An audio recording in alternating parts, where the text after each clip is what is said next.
Eccole le linee guida della Regione Veneto che nella notte, dopo una giornata che il Presidente Zaia ha definito campale, sono state recepite dal Governo nell'intesa raggiunta con i governatori in vista delle riaperture del 18 maggio. L'intesa è stata quella di dire, bene, le linee guida delle regioni fanno giurisprudenza. Cioè chi dovrà aprire un bar piuttosto che un ristorante si lega alle linee guida delle regioni che poi noi oggi vi daremo e pubblichiamo in via preventiva per tutti. Quante volte vi ho detto che se è un metro per tutti? Ve lo ricordate quante volte? Nelle linee guida se è un metro per tutti, è passata la nostra linea. Il nodo stava proprio qui, nella determinazione del distanziamento sociale in bar, ristoranti, ma anche sulle spiagge. Alla fine, anche in questo caso, ha vinto la linea del Veneto con la distanza abbassata al metro. È la dottoressa Francesca Russo, capo dipartimento della prevenzione del Veneto, a spiegare perché sia sufficiente questa misura. Questa distanza interpersonale di un metro non è un'invenzione mia,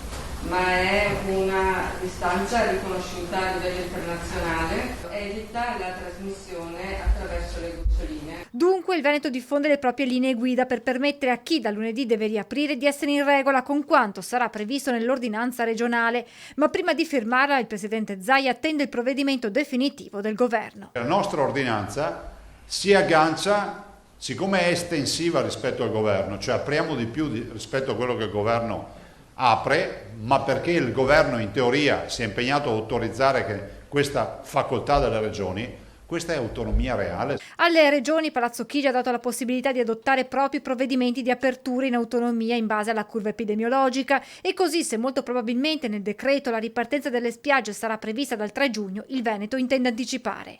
Le spiagge le apriamo.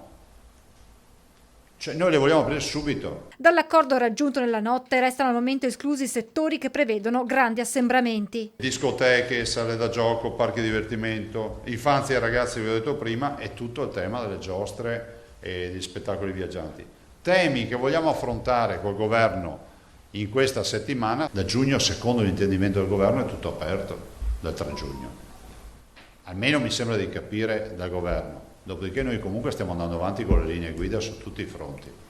I dati dell'epidemia in Veneto da 36 giorni, ovvero dalle prime riaperture, continuano ad essere in calo in tutti gli indicatori. Anche l'indice R0 scende e ad oggi si attesta a 0,42, ma l'emergenza non è finita, sottolinea Zaia, che parla di un atto di fiducia nei confronti dei veneti. Noi passiamo la responsabilità dall'ospedale, cioè dal luogo della cura, all'individuo, al cittadino.